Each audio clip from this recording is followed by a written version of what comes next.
welcome to another edition of the Time Flies podcast. I'm, of course, your host, Dariel, and to the left of me, you can see we have a familiar face and a familiar voice. We got my guy Mike in the building. Let's talk about me for a minute. Okay, hey, the R&B. You hitting us with the R&B right away? I love it. I love it. You and I? Maintained in New York City.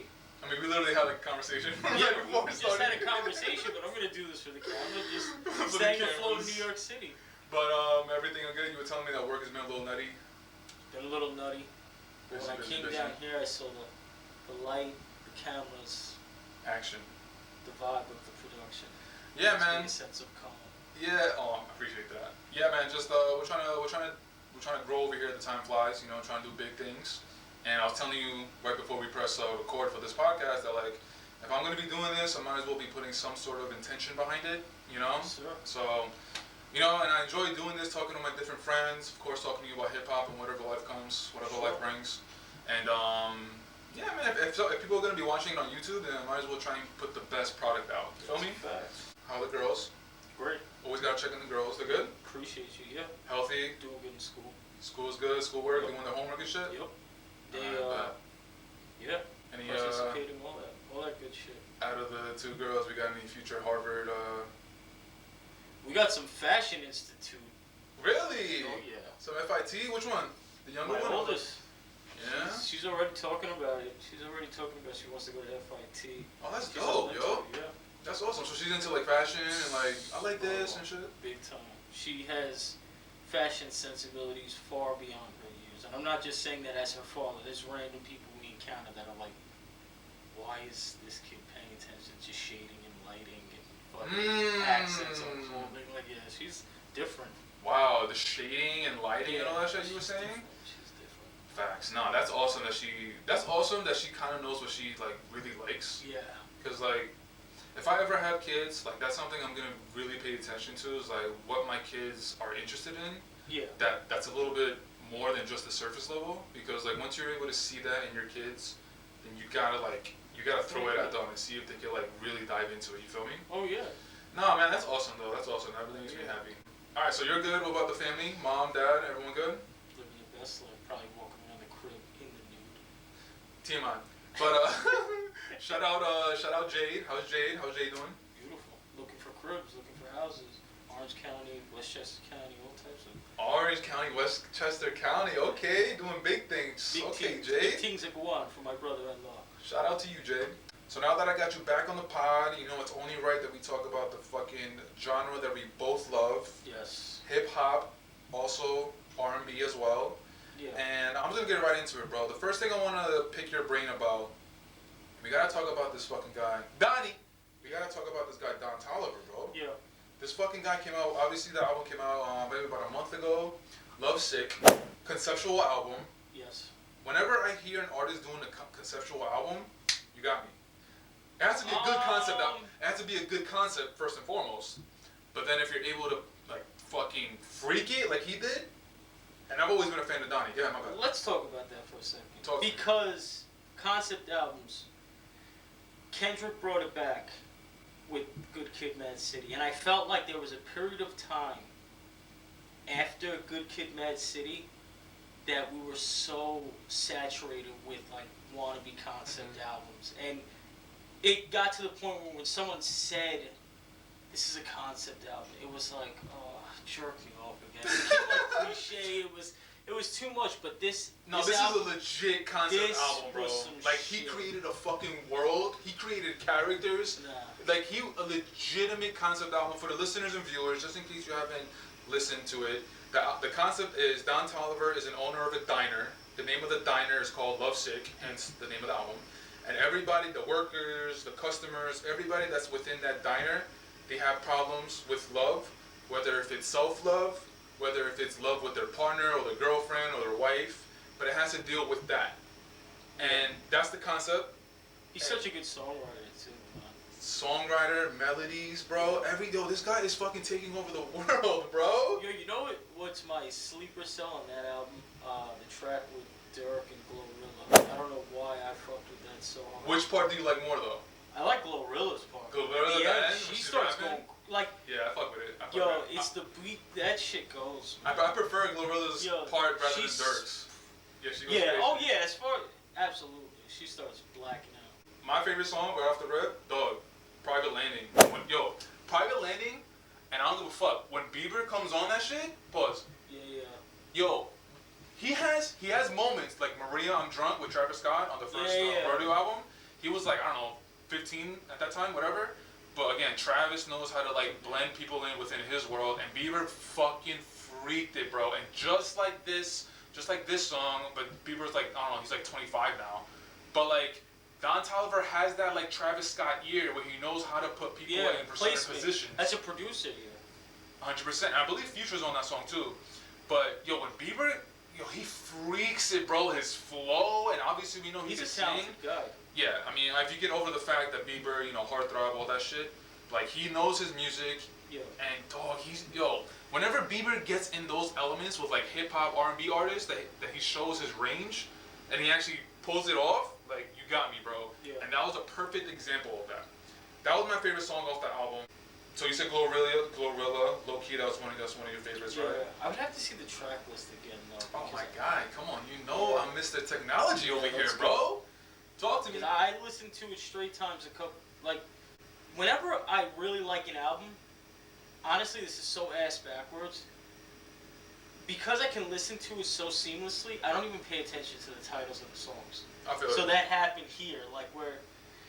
I gotta hit you with the fucking track number 8 for me with this girl Kaliukas. Yeah. Sample. Oh yeah. What? The Leather Coat joint is hard too. Number 11. He dropped 4 extra songs, and he placed the 4 extra songs at the beginning of the album. Right. And one of them was with Travis. That shit goes stupid. Yeah. I don't want to play it right now because I want you to listen to it and actually But we're just gonna focus on the regular album right now, and the track list that we have in front of us. The regular album starts at Love Sickness, track number 5. Yeah. Follow? So like I said. What? That's a bold sample too. That's a bold sample. Shout out Pharrell. Shout out Chad. Shout out Beanie. Shout out Maya. Nah, you're right, bro. Did he have involvement in the production of this? Who? Pharrell? No, right? I'm pretty sure it's Neptune's. No. Of the original, I'm talking about of the flip. Nah, I know we got some of those sampling dollars, that's for sure. This is stupid, bro. This is stupid. And you know what? This brings me to a topic where, recently, when people have been sampling songs, it's kind of like a cheap sample, where it's like, they just take whatever it was, and they just don't even do anything to it, and they just place it. Yeah. But this, what I'm trying to say is that, if you want to have the argument that this song is doing that, I'm not going to argue it, but I still appreciate it. You feel me? You can, but it's the way, even they're using the Beanie Man vocal sample in the back, it's creative still. Shit, that's what I appreciate. The way you're flipping the sample. It could be almost near a mirror image of the original, but it's the way you approach it. Little things, little nuances, like the sampling of Beanie Man's voice, the way Cali is singing it's just. Oh, I gotta give a shout out to all my Dominicans and Dominicanas. Cali Yucas representing the home country. What up? Do you follow Cali? I don't really Nah. Yeah, I've heard a couple songs here and there from her. How does she look? She's a baddie. Where's she from? New York. No, but I'm saying is she from New York City? Oh, I want to say New York, but don't quote me. I'm not 100% sure. She's had some songs that I like. Kills it, right? Of course. So, and like I was saying before. Hey.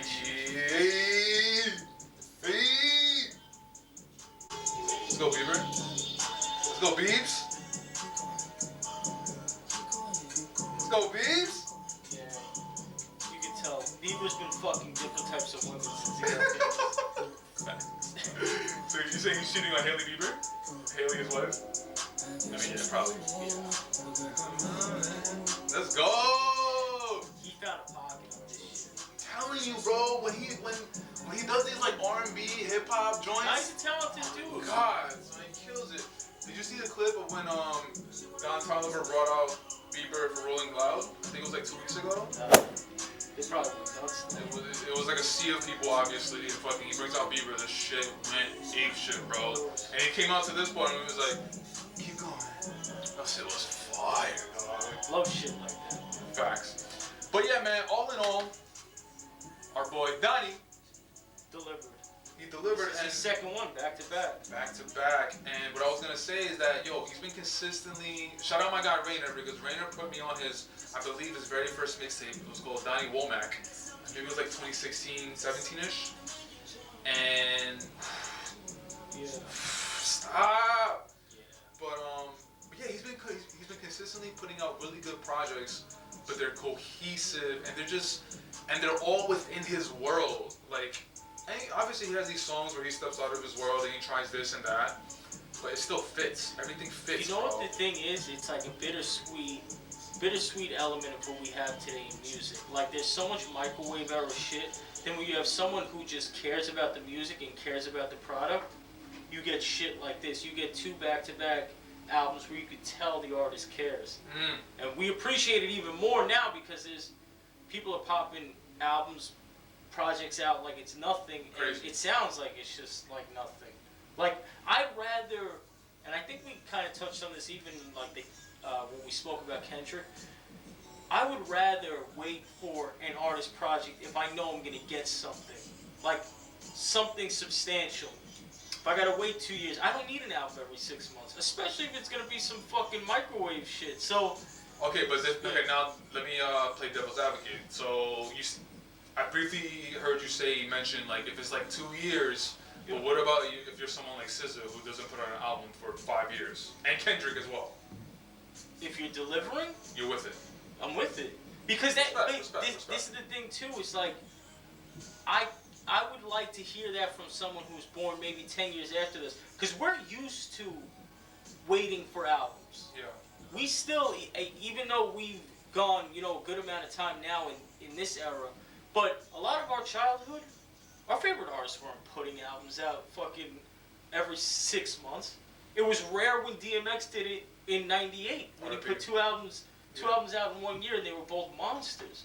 But that wasn't the norm. Yeah, that was a moment. So it was Donnie is fucking like he's just consistently putting out great bodies of work, and he's young too. I want to say he's like early to mid 20s, and he's just gonna keep doing his shit, bro. So like, Donnie, you got 2 major stands over here, bro. Keep putting out great bodies of work. He actually, for love's sake, he actually put out a fucking mini movie, and he put it out on Amazon Prime. I don't know if you peeped. Nah. But it's like a mini movie. I haven't seen it yet because I don't have a fucking Amazon Prime account. So. I'll hook you up. I'll give you the info. Oh, my guy. Let's go.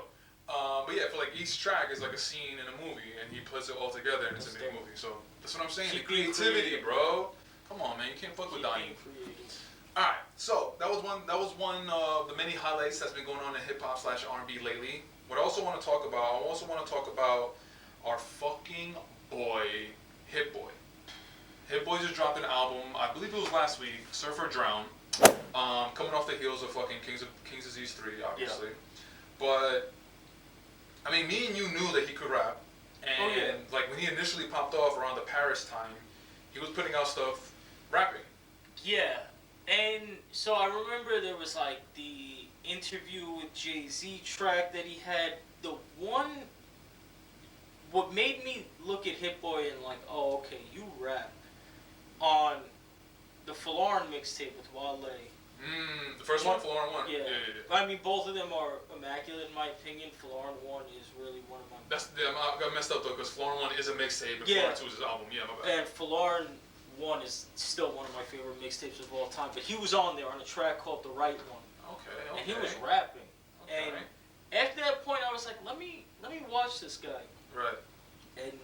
yeah, you paid attention to him, and he just fucking... Bro, I mean, and we, honestly, the best we see of him rapping, in my opinion, on this album, was on track 8.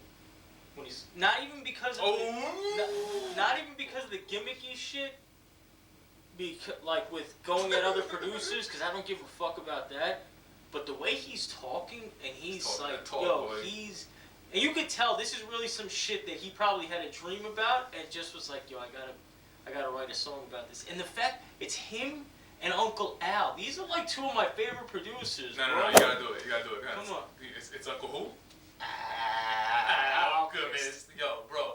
Hit Boy over in Alchemist. Alchemist over. Bro, the way they and Alchemist blacks too. Alchemist goes crazy. Right? And you could tell, like with Al, like I remember back in the day when he was rapping, his style reminded me a little bit of Prodigy because that's who he was around. Yeah. On this, he reminds me of Rock Marciano. Obviously, really? if you listen to, but he's got like his own Al spin, but. It's crazy, and Al goes crazy. So slipping into darkness. That's the track that you're talking about. So it's one track, but it's like it's a beat switch. Yes. The first half is Alchemist rapping over the Hit Boy produced part, and it's funny because the Hit Boy produced part is super boom bap, and Alchemist is rapping over that. He's not producing it. And then the second half of the beat is fucking Hit Boy going over Uncle Al. and Alchemist produced like a Hit Boy track, and it's just like the fucking kind of like double entendres. You know what's ill about that too? Mind blowing, bro. Me being the fucking nerd that I am, and this is what like Alchemist has done. Like even since the earlier projects with him and Currency, they've really made such an effort towards making underground rap so interesting again. And like in this instance, we know that what's upcoming is the Larry June and Alchemist collab project. Good job, Larry. We can talk about later, but you could tell like the beat that he gave to Hit Boy here was from like that pack, like the Larry June pack. If you hear it and then you hear what him and Larry have been working on, there's a whole vibe to it. I'm here for it, bro. Yeah, man. Dog, Hit Boy is like we have how many episodes covering Nas and Hit Boy? 3, 4. But like, and he's been mentioned on the other ones too, even if it wasn't him in the title. Like facts. Yo, Hit Boy is on such a legendary run. Everything he's touching right now is fucking a moment. Like obviously the Nas This is albums. his just due, in my opinion. I think I know what you mean. What do you mean? It's his just due in the fact that this was supposed to be how the last decade was for him, but because of some bad business and other things that have gotten in the way, I think it kind of hindered I don't want to say hindered the progression, at least not creatively, but on a mainstream level. Yeah. But this is where he's supposed to be. I get what you're saying. This is who he was supposed to be. I knew that there was something different because there was never a stamp that you could put on Hit Boy style. He could do everything. I'm pretty sure it was. Did you see his freestyle when he had on bars on I-95? I didn't get the chance to watch it yet. I know it's out there. Yeah. So he produced. Before he started freestyling, he was like, "Yeah, I just did this real quick before." A little snippet, and it sounded crazy. Yeah, it's a sample, and it's insane, bro. But if I'm remembering correctly, he's saying, I think within the freestyle, or it was like a mini interview right after the freestyle, he was saying that like Kanye apologized because Kanye admitted that like I was trying to hold you back. And like we knew that because of after Paris and all the attention, and Kanye didn't want like him to get all the attention. Some weird shit. Kanye's weird, man. Kanye, like I love you artistically, musically, but like whatever, that's something different. But it goes to prove your point that like this is his spot. This is what Hit Boy should have been all these years ago. 10 years ago when Paris dropped, he should have had this kind of fucking ascension, but he's doing it right now, and he's putting his fucking foot in everything, bro. The collaborations with Nas, his solo album, and the first track, first and foremost, the first track he has is Dad rapping from jail. The second track, what's the secking track after that? I'll put it on right now. It's the Tide with the fucking goat. Yeah. And then on top of that, he also has his fucking son, like talking his talk on the album. It's like when you take a step back and you just see like where he is, when he's getting lyrics from Nas, when he's like able to do whatever the fuck he wants, and able to put it into a project where everyone's talking about it. People care. Everybody's respecting it. It's like, yo, man, this is your fucking moment, bro. This is your fucking moment. I think you kind of answered this question, but I was gonna ask you like your favorite joint off the album. Yeah, I mean. Slipping Into Darkness. Yeah, the whole album is good. I mean, we got the Tide, Tony Fontana 3 with him and Currency. Currency was crazy. Yeah, Slipping Into Darkness was just different. That shit was everything about it. I knew like. And the way they kind of released it, they just released the video first, and I'm like, what the fuck is this? Is this just them fucking around in the studio, or is this an act? I searched for this shit on Apple Music for like a week. The way you say shit is so like intense. And it didn't, and they knew that people were waiting on that shit because as soon as it went on Apple Music, I think one of them posted like, you know, you can stop asking. It's on Apple Music. It's an amazing moment. Alchemist is one of two of my fucking favorite producers at this time. Mr. Alchemist.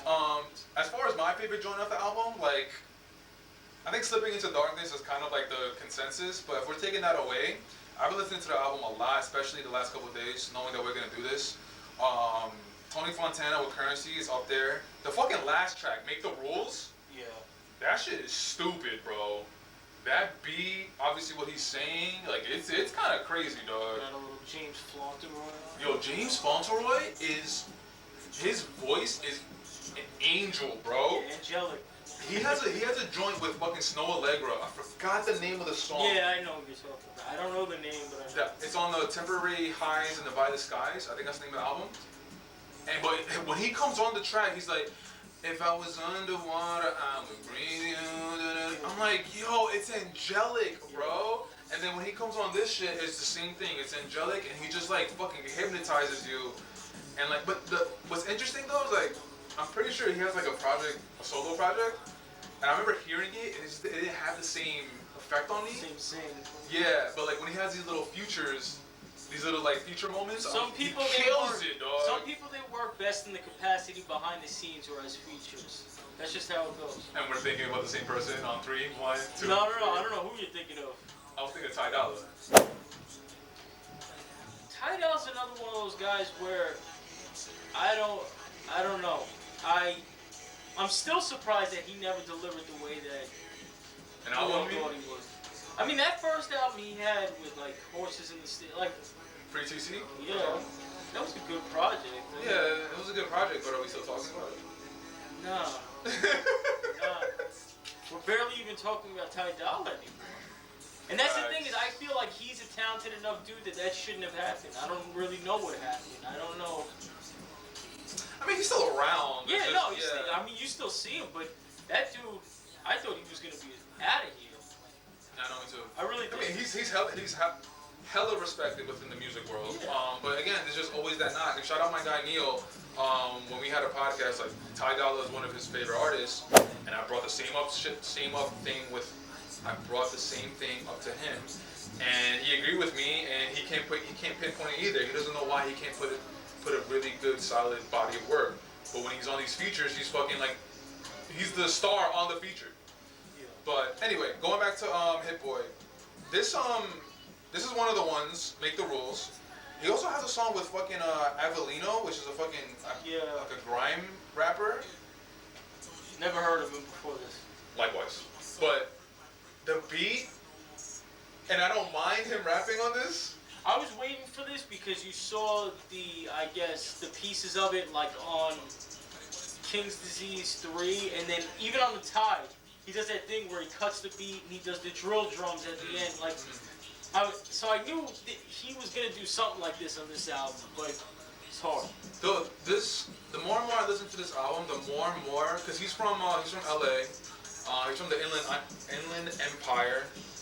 The more and more I listen to this album, I get California, sun up, windows down type vibes.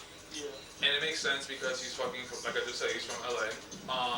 But then again, like when you have these moments when he's slipping into darkness, when he's doing his boom bap, it's like his range and his diversity is like, you don't fuck with him, bro. And that's the point of this album.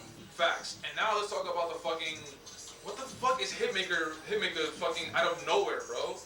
Like, I was literally, I follow Hot 97 on YouTube, and right now they're doing this thing where they're ranking all the hip hop songs. Oh yeah, I sent you one of the videos.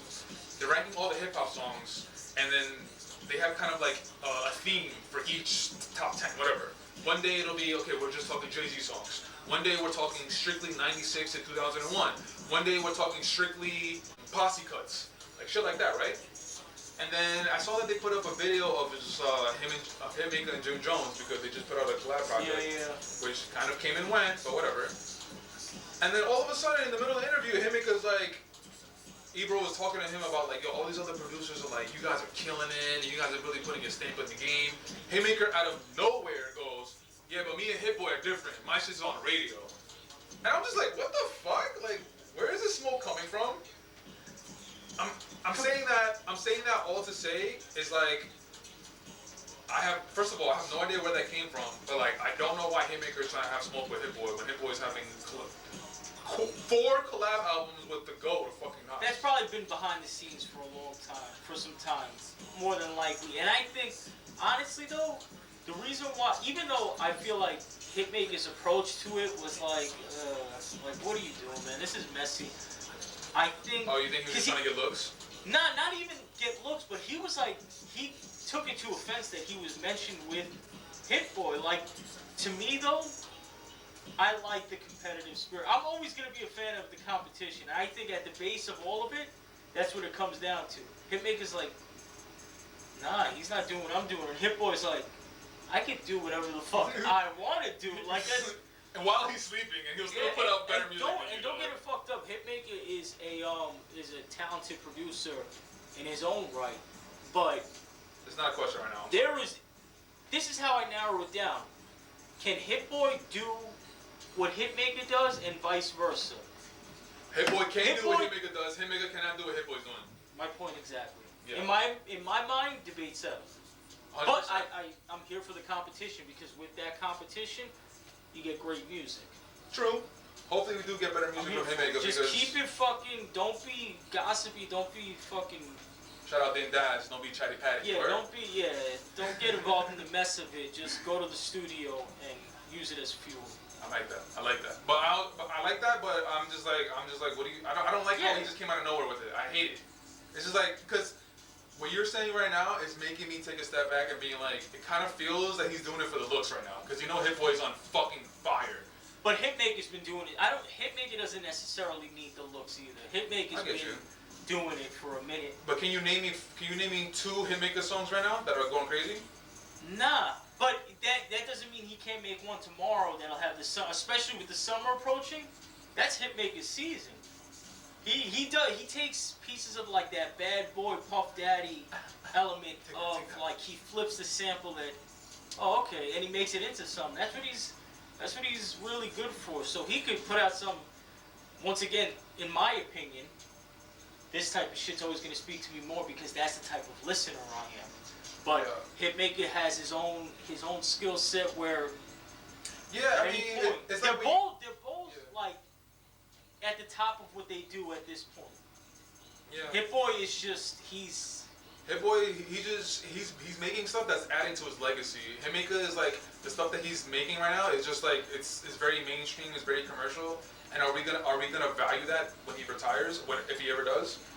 Like you could look at it as if like okay cool like you got numbers on the board, but Hit Boy he impacted the people that are listening to his music right now who are gonna become the best rappers in the game. You feel me? You feel what I'm saying? I get you 100%, but I feel like that goes right back to the bad boy argument. That's exactly what people were saying about them flipping Diana Ross and all that shit at that time. Like, you're doing this, the shiny suits. People still talk about that. It's in a different lane than the Wu-Tang shit, but people still appreciate that for what it was, too.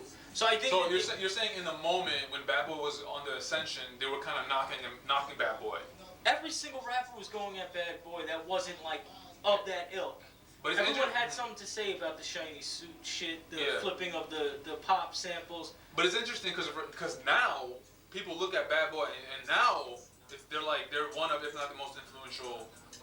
That's my point. And my thing is, it's like it's not so one-dimensional as like, are we gonna talk about this? We're gonna talk about the both of them, just in different lights. Yeah. You know, I think Hitmaker's making his stake at this point too, but. Hit Boy, let's not get it fucked up. Hit Boy is the one. Alchemist is having a moment, obviously because of. He's been having a moment since fucking 2011, since that Currency tape came out. Oh, thank God for that. Yeah, and I was also gonna say since Griselda initially been popping off, Alchemist is in the middle of that. Yeah, because they're gonna come to Uncle Al for that real shit. That's facts. So, Alchemist is having a moment. Hit Boy is having a moment. Thank God. Who else is having a moment right now? Who's been putting out projects? I'm really like that. Mr. DJ Drama. Now, when I brought this topic up to you offline, it looked like you had some reservations talking about it. No. So, okay. I am of, like, because we were there in high school for the Gangsta Grill tapes when they were going off. Dedication 2, Trap or Die, like these shits were. And like that. So. We go. DJ Drama was out there. I mean, he went on a whole slew of Gangsta Grills. I mean, down the line to Fabulous with the There Is No Competition too. We could go on DJ Drama tapes for fucking days. That man is a fucking legend. I think that this is the hottest he's ever been on a mainstream level. Mm-hmm. I think that he's really on a different level. He's honestly not neck and neck with Khaled, because Khaled's in like a different stratosphere, but he's in that conversation. And I think that there is, speaking of a competitive spirit, there is a competitive spirit there between them two. I don't know if either of them will acknowledge it, but it's there. That's so interesting that you mentioned Khaled, because now that you mention it, he's kind of taking the same route that Khaled is when he initially started. Yeah. You feel me? Like all these but he's getting all of these different artists. Now, again, the album that we're talking about that's coming out in a couple of hours, whatever, I'm really like that. I don't know the track list. I don't know who's on it, but the track list did come out. The track list just came out a couple of hours ago. I'm gonna pull it up right now, but before I pull it up, I was gonna say that it feels that Khaled is doing he's taking the route of like, let me get this artist, let me get that artist, let me put them on one song, let me blend the worlds together. That's what he's doing, and initially that's what Khaled did in the beginning that really took him off, to set him off in the super mainstream. And it's interesting that you say that, because now I'm like, oh shit, I think he's taking a page out of Khaled's book and doing that. Yeah. Hopefully he does it. He does it better. Khaled, because again we had this conversation. Khaled initially was doing it amazingly, and then as more albums came out, he kind of veered off. So hopefully DJ Drama can be consistent. But whatever. It doesn't really speak to me. I'm not necessarily excited for the music, to be honest. There's nothing on the track list that I'm like, oh, I gotta hear that. Even though there's certain names on there that I always like. Nothing is more exciting to me than, Drama just doing a Gangsta Grillz tape with one single artist. Like, I think that's the best shit, because that stamp is so official that if you see a Gangsta Grillz stamp on a project and it's just him, that it's gonna be fire. And we know, I think Drama and Pusha are coming. Drama and Pusha if I'm not mistaken. I'm here for that, bro. He's doing one with De La Soul too, which is interesting. I heard that. Yeah, that's something. See, that goes into what you're saying about like how he's fucking having an incredible mainstream moment. Like he knows he's having a moment and he's fucking milking it. He's getting a De La Soul. But this is why. This is why, like, even though like Khaled and Drama is on his way now, have this mainstream appeal. I like the fact that these guys are still very rooted in why they fell in love with this shit. We talk about how Khaled, he's not only DJ like Serato DJ. DJ Khaled was cutting his shit up in clubs in Miami Street. Like, these guys are really about the culture, and it shows. And it's like, so, Drama doing a De La Soul tape. He doesn't have to do a De La Soul tape. Drama with the Juice rollout. Oh yeah. Come on, like you and getting, but getting Queen Latifah to be in that Juice, fucking legendary, bro. Yo, that rollout is fucking amazing. To get Queen Latifah talking to do anything hip hop other than like the Grammy 50th shit is incredible. And no pun intended, you gotta have some fucking juice to get that done. And she reenacted that scene.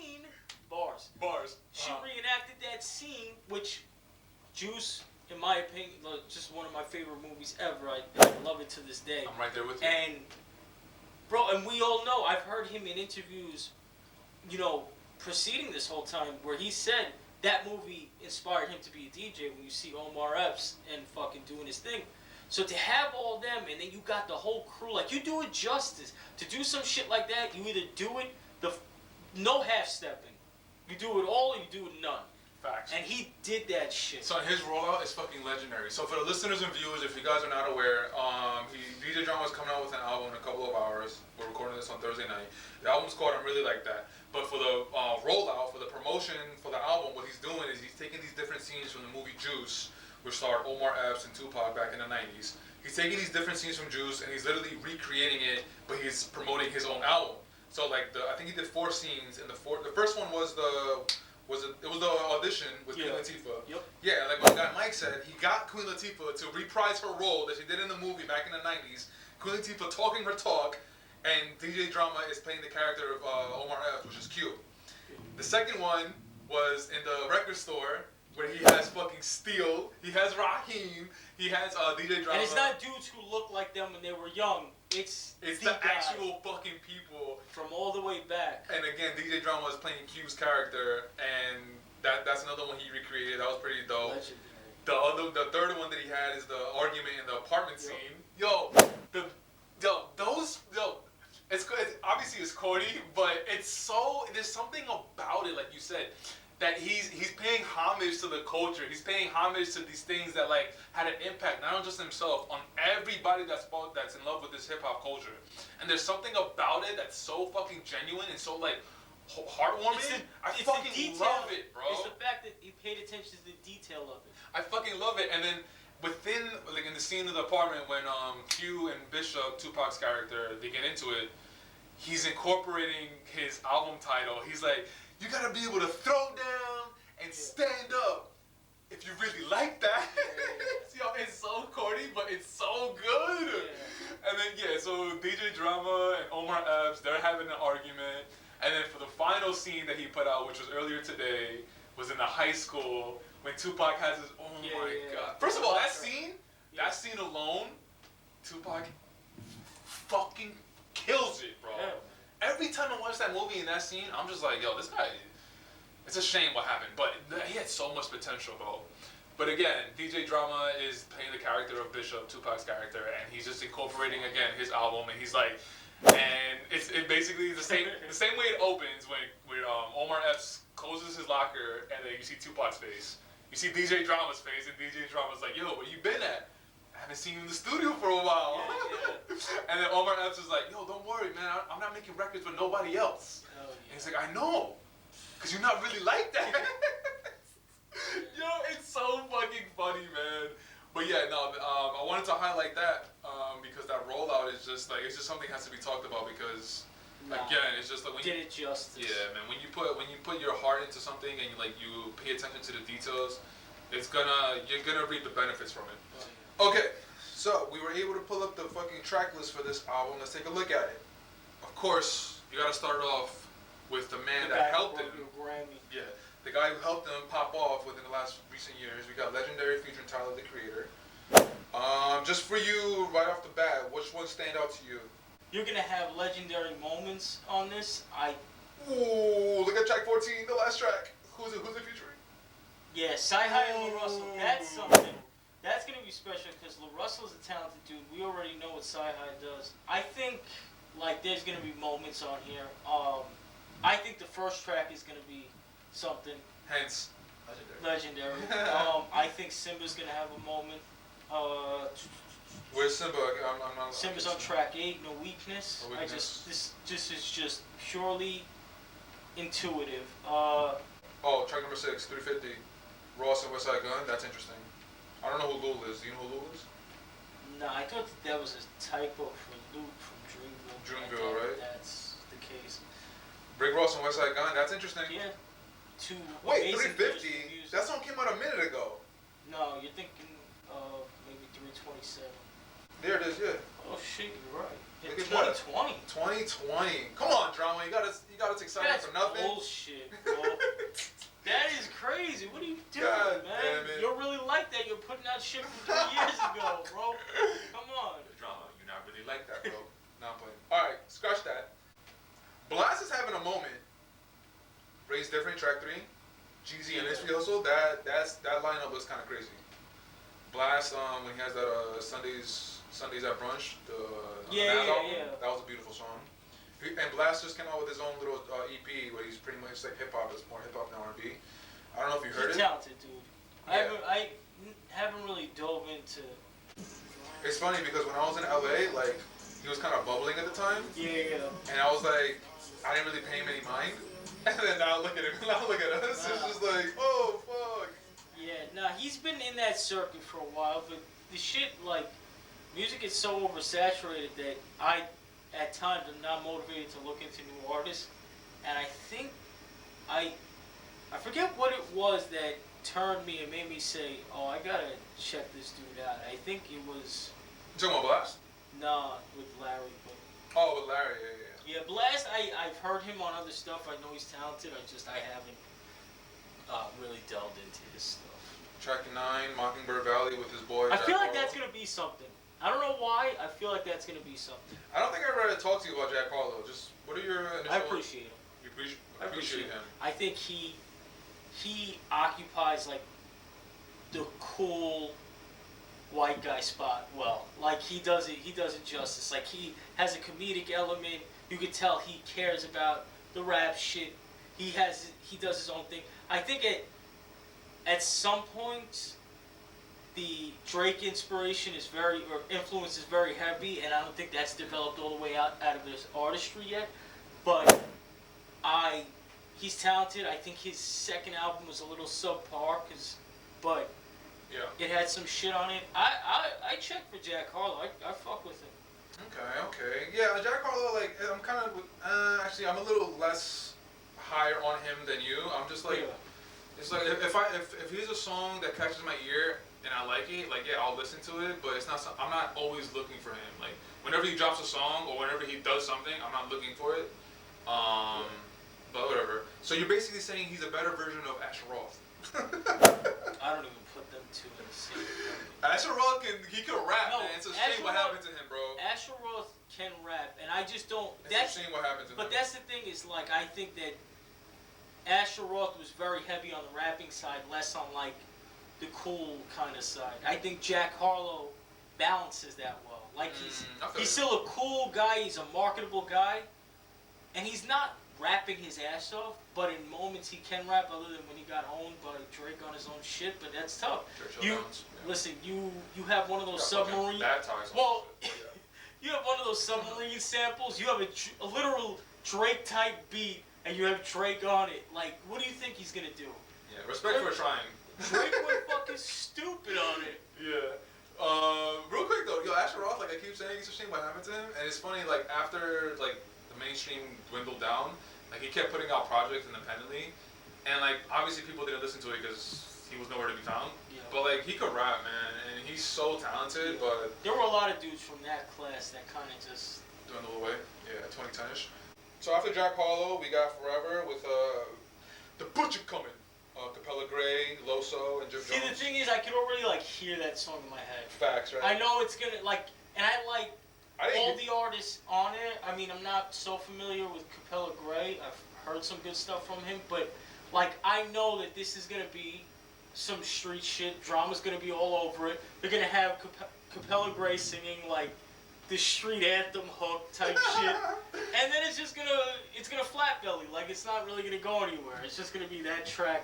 Well, that was just like 350 that we just found out. Which was, but that song did come out. It came out. I was gonna say, yeah. I don't remember. I don't know exactly when, but I know it came out already. But I didn't hear it. So what are we doing? I don't know. So we got 350 and Forever. There might have been maybe one or two more that came out too. After that, man. Honestly, that Sahai feature on that. I think that. I'm going straight to his. I'm going straight to his bars too. That's gonna be the standout track. On the album? Yeah. You're calling it? Guaranteed. That first track is gonna be something. Simba's gonna have a moment on track 8. I think the Jack Harlow track will be cool. This album is gonna be forgettable, but we won't forget the rollout. And I think it's still gonna it's gonna have enough to kind of keep Drama where he's at, and then he's gonna keep doing his thing with the Gangsta Girls. This album's gonna be subpar, though. It's not gonna. Subpar? That's strong, bro. Saying subpar. It's not gonna be. I really hope it's not subpar. You already have 2 tracks that we're just finding out 350s from 3 years ago, and then as we're saying it, I remember when Forever came out. Facts. We didn't talk about track number 4, mainly because of one of the features that are on the song, Weezy F Baby. Yeah. Here's another one where I'm going straight to his feature because he's been going on, like we talked about in the last episode, he's going on the feature run for the last, 3 years? What do you think FMFU's think? Fuck me, fuck you? I was literally going to say that. I don't know. But Roddy Ricch is definitely no check for him. Anyway. Alright, so DJ Drama, we're going to find out if you really like that. You heard? Even though 2 tracks are not helping your case. Of course, me and you, we are fans of everything hip-hop culture. And one of the things that is integrated within the hip-hop culture is the battle the battle scene, the battle rap scene, URL and all that stuff. I think it was about 2 weeks ago now. We had Hitman Holla, right? Easy. Yep. Hitman Holla and Easy to Block. They had a battle a couple weeks ago, and I just wanted to get your thoughts on it. Did you end up watching it? I did. You saw it? Yeah. Okay, so me personally, I had Hitman winning the first round because I saw a lot of people saying it's 3-0. I had Hitman winning the first round, but it was very close between the first round between him and Easy to Block. But after the first round, Easy to Block smoked him.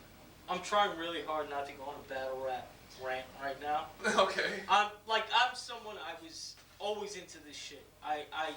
It's funny that we never really talked about it. I used to have Smack DVDs. I used to go to the end. I used to watch these shits. I used to stay up late to watch Fight Club on MTV when they used to air it. Like, all that shit. That's why I got you on the pod, baby. And I mean, when that URL, when Smack URL really started to take off, somewhere between the, 2010 to 2011, and then just went crazy. I was loving it. I was all here for it. I think it became oversaturated. You see a bunch of leagues pop up. You see less hunger with the battle rappers. It's less of like a survival game. Now it's just like, yeah, this is an easy 5Gs. I'll take it. Easy 15. But it was a good battle though. I think that I know about Easy the Block Captain. I've seen what he's done. In other battles. This, it wasn't the best Hitman. I think you could give him the first round if you want to give him anything. I say it's a gentleman's 3-0, where it's not a body, but it's easy to block all 3 rounds. Easy wasn't the best Easy either. Yeah, but he had moments, bro. He had some moments. When he was doing the fucking when he was talking about basketball, the crackheads. He was saying like I cleaned up the glass and some shit like that. That was the moment, because the thing is too is that I think a lot of the other things that people may deem moments, it's been seen before. It's getting to that point of battle rap, but that shit with the glass off the board, yeah, some shit like that. That shit was off the glass, like fire. That was something. So it's like you were just saying, like all these different leagues popping up. So this battle, Hitman Holla and Easy to Block, it happened on Remy Ma's new battle company, whatever, Chrome 23. I've always watched those like battles and shit. Like I said before, it's funny that we never talked about it, but like it's gotten to be a way bigger part of hip hop culture, which I love, because there's always got to be a balance with everything. Hip hop is obviously, you have the radio, you have DSPs, all that shit, but you gotta have an aspect of hip hop that still has the element of like literally where it started and where it came from, which is people just going back and forth and rapping. Yeah, acapella and all that shit. And I just love it, man. I love it. And the things that these battle rappers are able to come up with, the way they're able to do double entendres and the word schemes, is like, I wish I had that skill, bro. It's fucking amazing. Obviously, you got Loaded Love, Daylight, and all that. Murder Mook, the heavyweights and shit. I like it when it's inspired. And you find those battles that, like, randomly, like the shit that it's like, oh no, this is low-key and classic. Like, there was a battle with a battle rapper, and this was on Surf's Midnight Madness league that he had for a little bit. Twerk and Snake Eyes. It was like a battle outside of a venue. Fire, classic. Wait, outside of a venue? Yeah, it looked like it was outside of, but it was because Midnight Madness, that was the aesthetic. Oh, and it was a small okay, crowd. I get what you're saying. There was another battle recently. RBE is doing a lot of good work with the battle rap shit. You gotta put me on, bro. Yeah, Ill Will and Hollow the Don, they had a show. Ill Will is a monster. You gotta put me on, because I only know of a couple of like the companies like URL and now Remy Ma, like. But yeah, hopefully you can put me on to certain rap battles. For sure, I could send you some. So you got Gentleman's 3-0, huh? Gentleman. And I fuck with Hitman. I remember what Hitman did to Arsenal. I remember where that run started. Hitman's special. I mean, he's just at a different stage. He's got smoke. He did smoke Tay-Rock, though, just a couple of years ago, and that's easy. Man, I think you referenced that in the battle a couple of times. And Tay-Rock was on fucking a run at that time. Who's your best battle rapper of all time? I mean, Lux is always going to be in the conversation. Like, okay, so maybe I guess to make it a little easier, give me your top 3. I mean, if we're gonna, I can rattle off a top 3. I think But I'm scared it's gonna be the same as mine. That's why I don't want to say 3. Well, go ahead, just based on like longevity and most battle rappers they fall off, but based on the highest of highs, the top 3 that come to mind for me. You're talking about their peaks, like when they were at their peak. The top 3 that come to mind for me: Surf, Hollow, Lux. I think them at their highest it's incredible. I think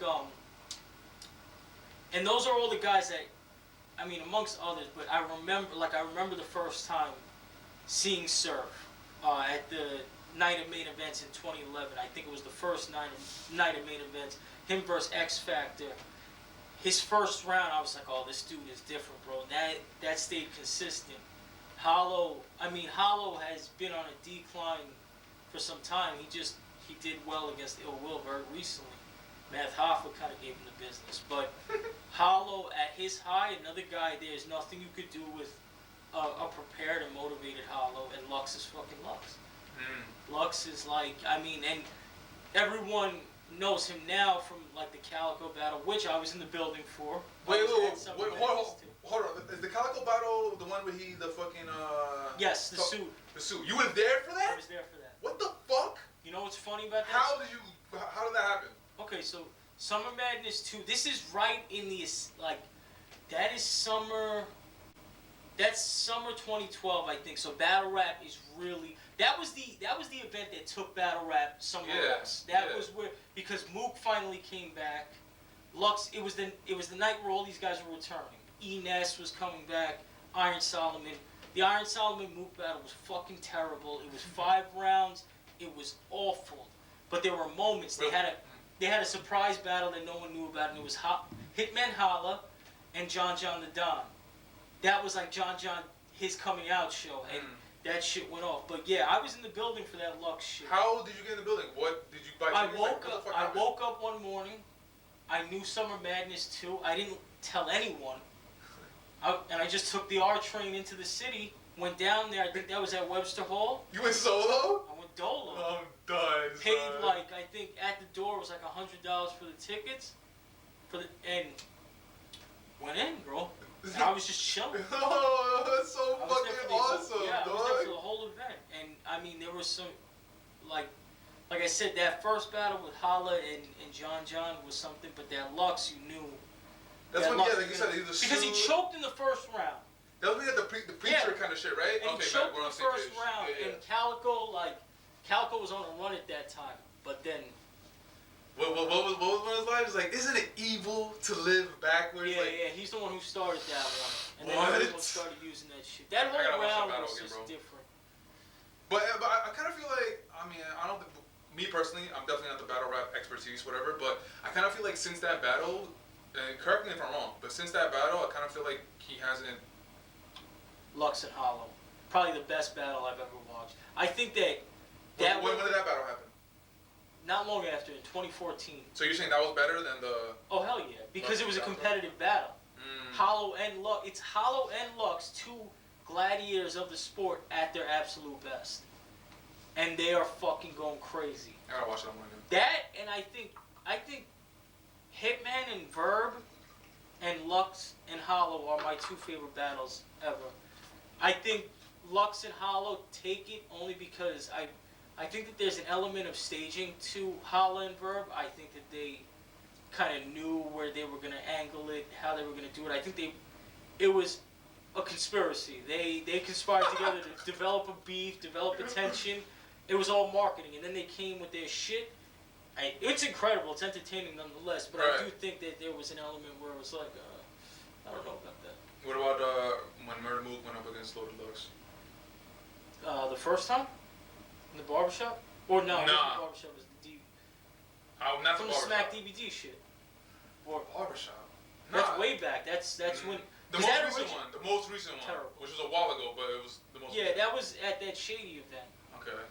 Awful. No. Why not? So I think honestly, I know what Mook did. I remember Mook from way back, but the Mook since returning, it's boring to me. It's been boring. He just raps a lot. He raps well. We all know he raps well, but there's nothing compelling enough to me to say, oh, I can't wait to see this Mook battle. There's nothing he's done since returning that makes me feel like that. Well, you keep saying he's returning, but like, what happened? So what happened with these battle rappers is that there was a stigma in the industry that if you were a battle rapper, you couldn't make music. This prompted Mook to step away from battle rap for a long time. To make music. And he said, because he thought like that was gonna get him, some upward mobility in the music industry. It didn't really work out. I mean, I think he had to deal with Busta Rhymes at a time, but yeah, I don't. Shout out Busta. It didn't work out for him, and I know for the longest time he was saying if like when battle rap started to take off again. That's when he came back. Not yet. That's when he was like, "You give me 25,000, I'll come back." But at that time, battle rap wasn't working with shit like that. Okay. And so they couldn't get it to him up until that Summer Madness 2. And if you notice, that Summer Madness 2 event, all of a sudden there's Ciroc sponsors, Diddy, Busta, and all them were up there. Q-Tip was up there. So, people were involved at that point to get that done because I think all these dudes love the culture. And from that event, you get Jay-Z tweeting Lux's slogan. So, was it, you gonna get this work? Yeah, you gonna get this work. Okay. Yeah, that was so I think you gonna get this work. Since Mook came back, nothing about. So that's why he left. He wanted to like prove himself to be like a music writer. Yeah, because there was a stigma in the industry. I didn't know. So he appreciate you dropping game. You heard? I mean, he could always rap. It's boring to me. Most of battle rap at this point is boring. That's why I'm saying you get these random battles usually by word of mouth. There's certain people I know that still pay attention to the culture, or one way or another. I'll find out, this shit crazy. I'll go watch it, and it's just a random, like I said, Snake Eyes and Twerk, or it's fucking Ill Will and Ill Will and Calico in a fucking garage. But bro, these are the battles, man. It's crazy. So I don't know if you saw this lately, but there's been a lot of talk about 50 and Weezy versus. I remember hitting you, just telling you that I just wanted to touch this topic and see where your mind's at. So as far as I know, I kind of see it back and forth where people are saying 50 has no chance. Actually, no, I'm lying. Everyone that I'm seeing is saying 50 has no chance. I don't necessarily think he has no chance, but if 50's gonna win, he has to very strategically know exactly what songs. He has to place the songs strategically to get that W over Weezy. Me personally. My thing is, when we spoke about this offline, you mentioned that people were saying that 50 had no chance, which I think is a ridiculous sentiment because you can't necessarily just shit on 50's name like that. But with that said, I don't know that there's anybody that could beat Wayne in a versus. I think 50 gives a good fight though, which I don't think people are acknowledging. Like when you're taking from obviously the first album, but then the G Unit, there's features. The first two, you gotta throw the Massacre in there. Yeah, I mean then you have I Get Money. There's a lot you could do with 50.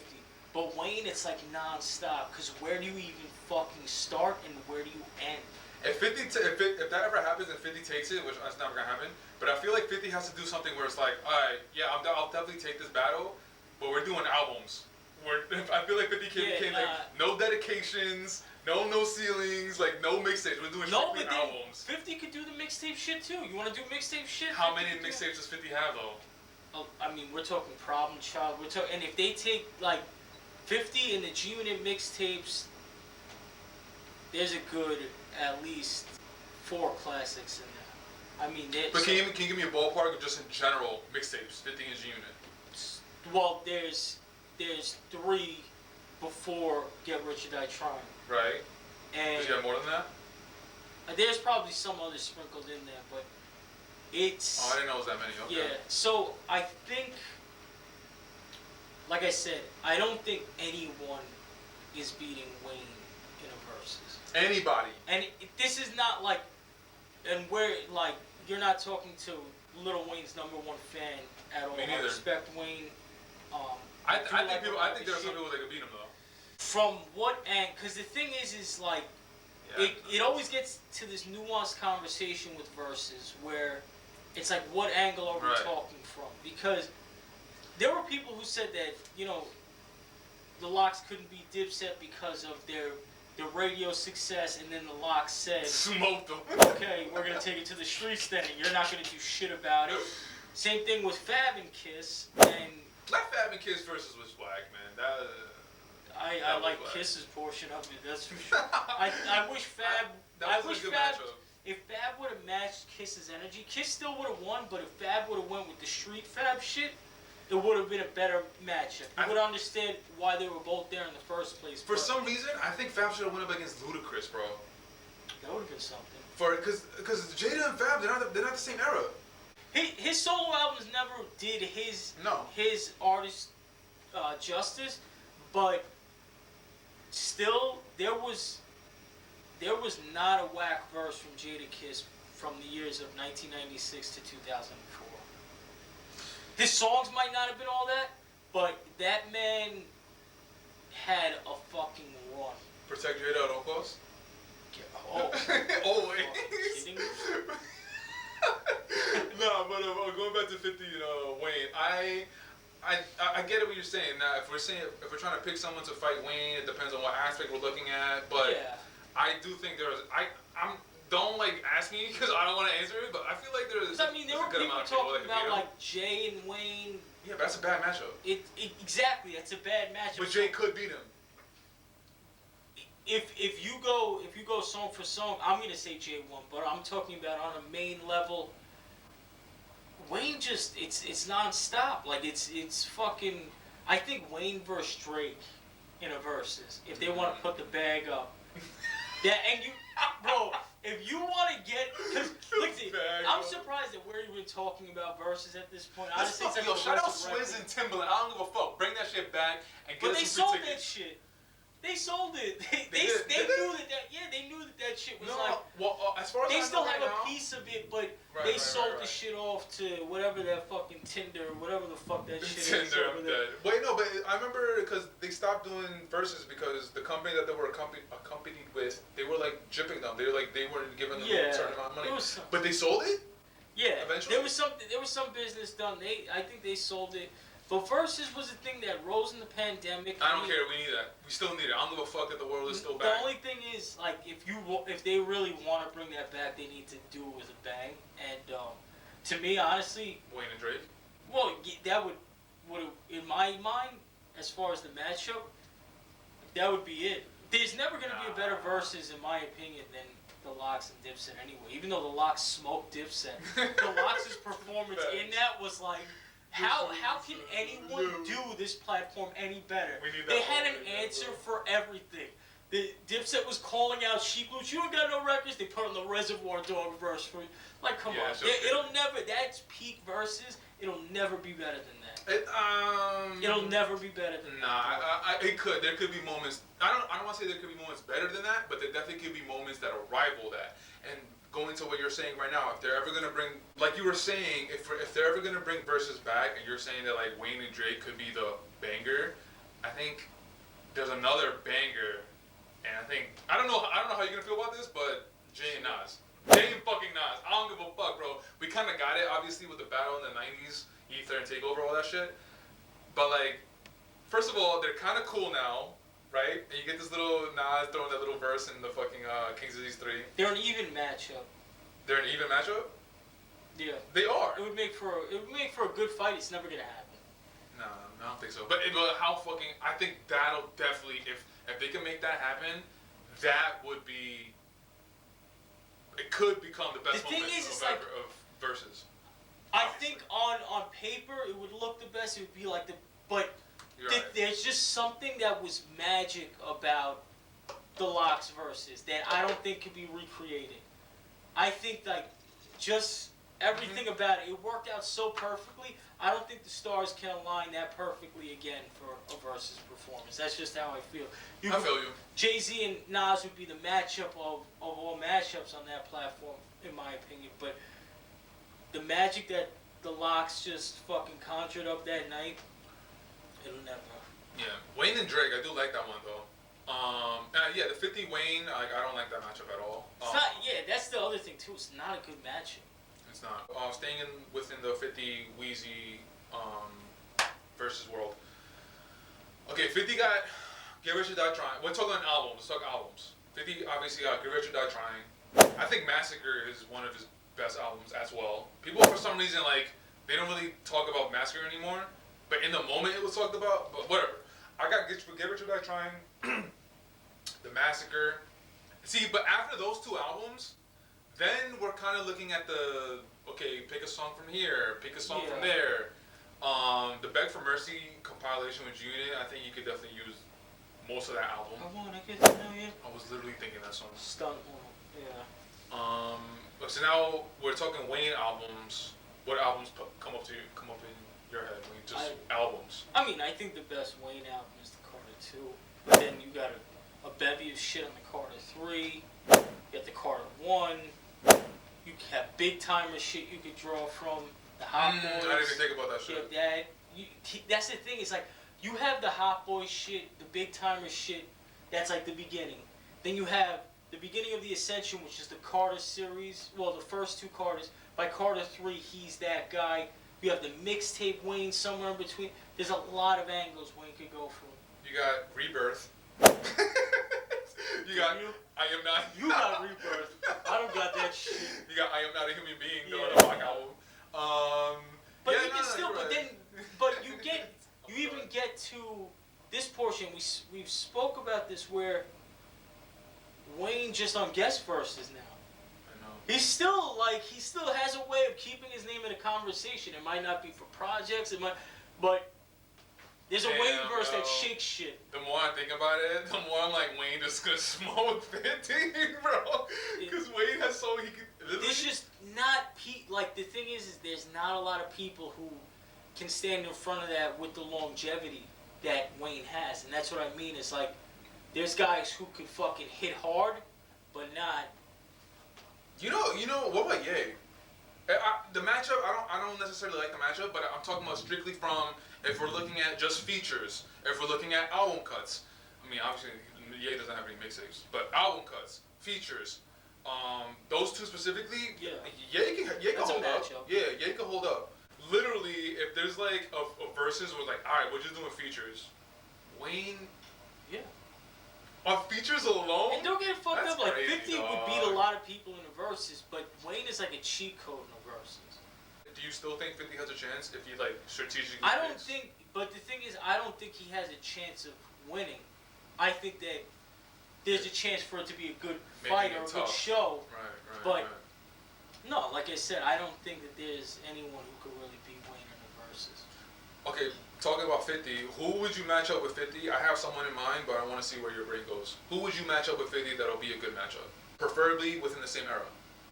50 and Fab wouldn't be a bad versus. 50 and Fab, huh? They kind of occupied era. similar spaces too, where they did the street shit and they did the shit, for the radio. But I can't think of anyone that it's like job. But that's never gonna happen. Yeah, I was literally thinking that's the person I was thinking. That's never gonna happen. But that is the mirror match. That's the one that really would make the most sense of any. That would be a good match because 50 did what Ja did, but better. And then he clowned Ja for doing what he was doing. It's like, what the fuck? 50 gets me pissed sometimes, bro. The thing is, did 50 do it better than Ja? You really got to think about that. I mean, you do, because we have like a different. I think he did. A different, perspective on that because, Ja was still like doing his thing during the beginning of our formative years, but by the time we were really putting our ear to shit, 50 was smoking. Yeah, 50 took over. And Ja became like an adjective for like, you got Ja ruled, or a verb for you got. So it's, but that's why I say 50 did it better. But 50 battled it better, and he did it as in war. He did it better. But if you talk to someone who's like my cousin Ronnie's age, 10 years older than us, that were in the clubs when Ja was going off. They were fucking doing whatever they were doing at that time. But the reason and that music, not for nothing, I just listened to that Very Very Vici album recently. Still good, man. Yeah, that shit is still knocks. But see, the thing is, yeah, again, Ja Rule definitely deserves respect because before 50 came around, Ja was running shit. But the reason why I say 50 did it better is because when 50 started dwindling out, he started dwindling out because his time was just kind of over. Yeah. Ja started dwindling out because somebody took his spot. But it was also a different era in time. Like, that shit can't really, for instance, take like a Drake and a Meek Mill, right? Mm-hmm. Some would say that Drake, Ja ruled Meek Mill in that moment of back-to-back. But Drake, Ja ruled Meek. Wait, what? My mind is fucked right now. What do you mean? Drake got Meek out of here for that time. The way 50 got Ja Rule out. No. What do you mean? Like, so when they're battling, the battle was so lopsided. That's what I mean. Like 50, Drake was on the 50 side, and Meek Mill was getting, for a very brief time, he was getting the Ja Rule treatment. I feel you. But because Meek had the opportunity to kind of build himself back through, things like the internet, through these little moments that he was having. Ja Rule didn't have that access. It was, it was a different thing. Once 50 got him out of there, the industry and fucking all these record labels, oh no, we can't. This is not. And there was, I think, behind the scenes shit where when you're the man in the industry and then you have the big players like, Interscope at your mercy, they could say, if you do business with Ja Rule or Murder Inc., you're never going to get a 50 or any this shit from Interscope, because that's the way they were doing shit back then. And I think 50 had a real gripe with Ja that he would do that. And so there was the industry, but there was also the Fed case that Murder Inc. called. Right. The Gotti, the Chris and Irv Gotti. And I mean, Ja, I think, had a very brief moment where when you talk about, and 50 said this too, the reason he went at Fat Joe and Jadakiss was because he felt like that New York record could have potentially brought Ja Rule kind of back up to sea level again. So he started going at anyone who on that record. That was like the type of time he was on. But then right after that, because that was actually not a bad album either. I think that was the R.U.L.E. album.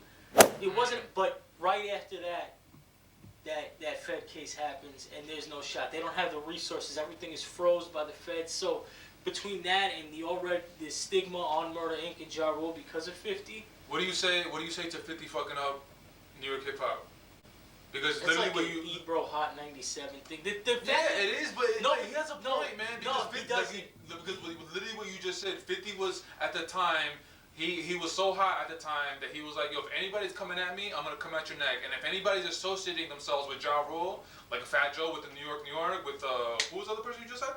Jada. Yeah, Jada, I'm gonna come at your neck. Like, what are you doing, no, bro? But come on, man. Okay, but this is something that Ebro doesn't take into account. New York hip-hop was always that divisive. The only problem is that was at a time when all the hottest artists were out of New York and no other regions were going crazy. At the time that 50 and all them are on their ascension, the South is also really on their ascension. Yeah, but the South didn't take over New York as much. The South didn't take over New York fully yet. And then that's... Yes, the New South York was wasn't rising. making interesting enough music anymore. As a whole, correct. 50 was pretty much it at the time. But 50 being it at the time, he could have helped propel New York up. Instead of what he was doing, 50 was like, no, I'm going to keep all of this shit to myself. And I get it. No, but then what other artists are there that could have been something that weren't something because of 50? It's not like 50 didn't affect Ja Rule. I mean, 50 didn't affect Jada or Joe. They were already established. Correct. He didn't affect Ja Rule was established too, though. And no, but Jada, they were in different spaces. They weren't head on competing the way Ja and 50 were, and there was an actual personal beef there. So 50 didn't do anything to derail any future of New York hip hop. New York hip hop was on a decline because there was nothing interesting really coming at that point anymore. I mean, you had your moments where you start to see that undercurrent of the papooses and then the stack bundles. Papoose? Stack bundles would have been someone, and to really pay attention to, I think he got his shit cut way short. But it wasn't as interesting anymore. You had Dipset, but the South, they were producing all this. Not that it was necessarily my taste in music, but it's not like New York hip hop had this bubbling scene that was. I agree with you that New York at the time didn't have. I think he was divisive, but so was everyone else in the '90s. It was like. It just so happens that the not to the extent of 50 though, bro. In the 90s, everybody was divisive. Everybody wanted their own piece of the pie. Everybody was in their own spot. But 50 was in his own spot, but he was so demanding in his own spot that it was like, yo, nobody could do anything to try and incorporate everybody. Like at least in the 90s, like you would have moments where people would want to come out of their corner to come fuck around with this corner. During 50s, but barely though. It was like, but it still happened. But 50 was 50 on his own island. The thing is that 50 could have been on his own island, and New York could have came up around him regardless. Because 50 went at the people he went at, that doesn't deter New York hip hop. That's the thing that doesn't get taken into account by guys like Ebro or people who make that argument. New York hip hop was stagnated at that point. Listen to the shit that was coming out coming out at that point, horrible. And it's boring. It's no wonder. It's like this shit that was from the club where like these other people are taking over because New York rap had this identity they didn't want to let go of, and I think on a whole, they were very reluctant to, jump into other markets. You only saw guys like Kiss jump onto the Bone Crusher remix. Guys who knew this is going to the South, let me get involved. Fab with the Jeezy shit early. Like, there were certain guys who saw that coming, they kind of jumped on board, and that was that. But New York had just stagnated at that point. Regardless of what 50 did, it didn't do anything to hinder the progression of New York hip-hop. That's the competitive sport that New York hip-hop's always been. The only person that he wiped off at that point was Ja Rule. There was nobody else that happened to. It was just... The music was not as good as it used to be. Yo, man, that was a lot of hip-hop talk, which I'll always love to talk hip-hop with you. But we're going to wrap it up there. So before we wrap it up, I want to say thank you for giving me your time and energy, bro, for coming through. Always appreciate it. You're always welcome here. Man, I just appreciate you coming through and always looking out and willing to come here and speak your mind, because I just love hearing other people's takes on music, movies, and all that shit. As far as time flies, all the links will be down below in the description. The Instagram, the Twitter. I crossed into the dark side and I went into TikTok, unfortunately, but I'm trying to grow time flies. So help a brother out. And if you've been watching this episode very intently, you can see that above us we have something. Oh yeah, you asked me, right? Yeah, you did. We have something. The Time Flies, some merch. I've been promoting it lately. But just to show you a better, clearer vision, this is the Shia LaBeouf shirt that I made a couple months back. Thank you, Mike. A couple of months back, and I have an idea for a series of different actors that I want to put out and try and give to you guys. But I started off with Shia, he's my favorite actor. Man, I just grew up with him, and I really love him as an actor. So I'm trying to do this thing. And again, the link for that will be in the description below, and it's really easy. All the measurements will be there, the length. The chest measurement, so it's really easy to see what will fit you, what will not. It's an easy one-click shop. And man, if you guys could just support the boy, I'd really appreciate it. Like I said before, links for everything will be in the description. Make sure you support on all the socials, the website, anywhere you want to check out Time Flies, the link will be in the description. One last time, Mike, again, thank you so much, man. Much appreciated. Until next time, we'll check you on the next episode of the Time Flies podcast. And peace. Peace. He gonna get this work. He gonna get this work.